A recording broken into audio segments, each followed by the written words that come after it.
their highlight reels rolling. Number 23 is in the house.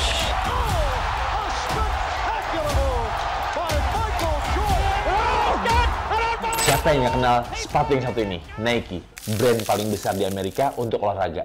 Dan hari ini 5 kali lipat lebih besar dibanding kompetitornya, yaitu Adidas. Karena saat itu Adidas menolak sebuah tawaran yang paling besar dari superstar NBA, yaitu Michael Jordan. Padahal dari awal mulai karirnya, Michael Jordan sangat cinta sama brand yang satu ini, yaitu Adidas. Kalau nggak karena pengaruh ibunya, mungkin hari ini ya akan ada yang namanya Air Jordan. Adidas saat itu menolak proposal dari Jordan, yang dimana Adidas merasa bahwa tinggi postur badannya Jordan itu kurang memenuhi standarnya mereka. Karena Adidas memiliki standar postur tubuh sendiri untuk bisa menjadi brand ambassador sepatu-sepatu mereka. Dan yang paling menyedihkannya lagi, saat itu Jordan ditolak oleh brand manager Adidas dari Jerman. Dan begini kisahnya.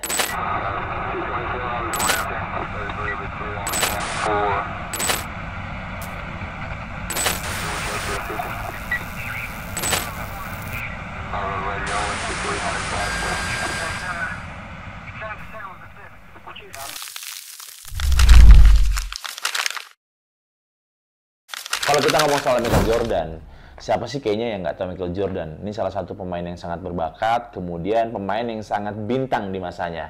Ya kalau teman-teman di era 90-an pasti kenal yang namanya Michael Jordan. Dia ini kalau dilihat awal karirnya, Michael Jordan tuh selalu menjadi bintang di setiap permainannya. Hampir semuanya lah. Dan sampai hari ini, sepatu yang dia pakai masih ada dan dipakai sama semua orang. Kalau kita ngomongin dari awal, Michael Jordan ini salah satu pemain muda yang saat itu masuk timnas Amerika untuk mewakili Olimpiade di Los Angeles. Saat Michael Jordan resmi menjadi seorang pemain NBA dari Chicago Bulls, Michael Jordan merekrut seorang agen bernama David Falk agar Michael Jordan bisa berfokus bermain basket dan ada yang mengurusi bisnisnya. Michael Jordan pun berpesan kepada David Fox untuk mencarikan sponsor, terutama untuk sepatu yang digunakan untuknya. Saat itu, Michael Jordan berharap banget untuk bisa mendapatkan Adidas untuk dirinya. Tapi alhasil, Adidas ternyata menolaknya lantaran tinggi badan Jordan yang dianggap terlalu pendek oleh Adidas. Hingga akhirnya, hanya ada satu produsen sepatu olahraga, yaitu Nike, yang mau menawarkan kerjasama bersama dengan Jordan, dengan permintaan untuk membuatkan sepatu khusus untuk Jordan.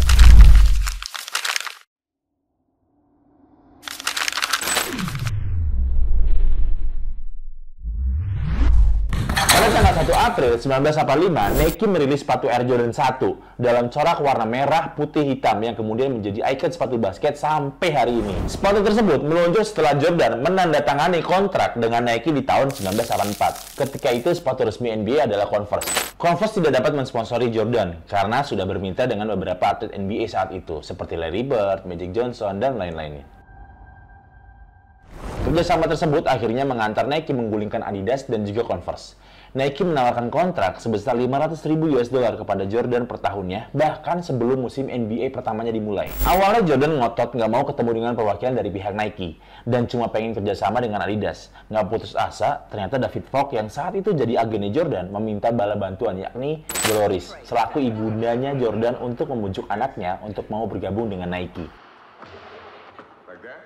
No, like this. That's my mom.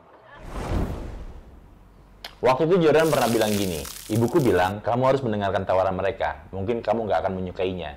Tapi setidaknya, dengarkan dulu tawaran mereka. Akhirnya Jordan pun menuruti apa kata ibunya. Karena Jordan merasa ibunya adalah sosok yang paling bisa dia dengarkan.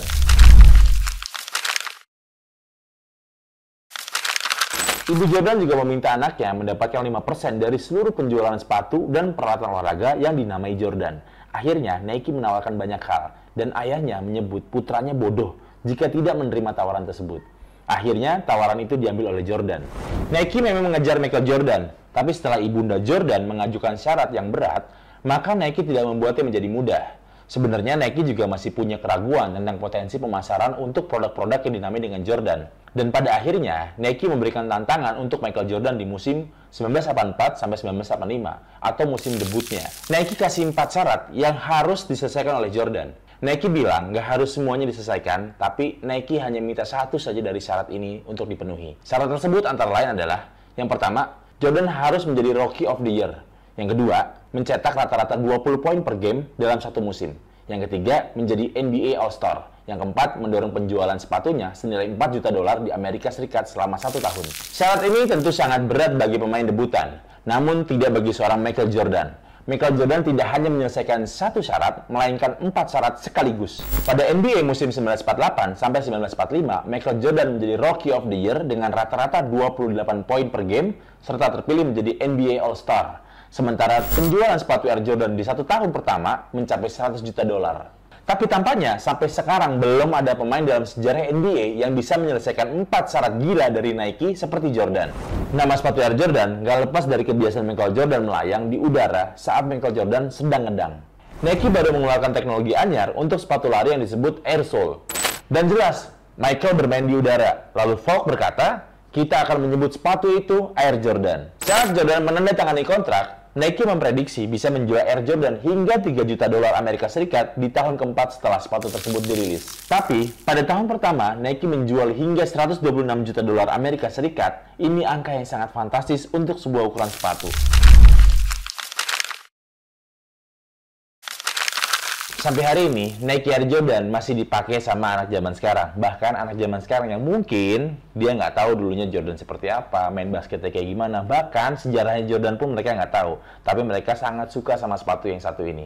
Bahkan Nike Air Jordan 1 sampai hari ini masih dicari dan harganya selalu melambung tinggi. Bayangin, Adidas kalau dulu sempat terima tawaran kontrak dari Jordan, kira-kira Adidas bakal jadi kayak gimana?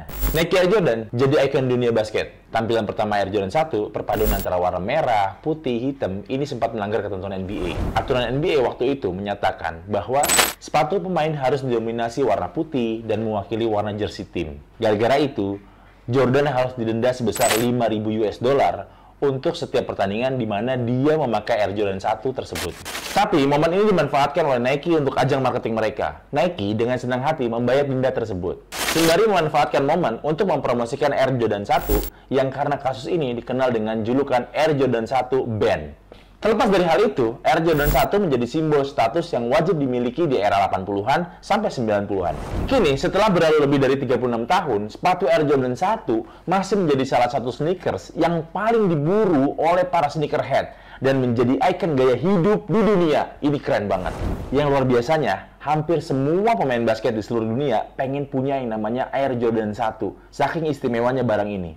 Dan ini salah satu iklan Air Jordan yang bikin semua orang jadi pengen beli sepatunya gara-gara iklan yang satu ini.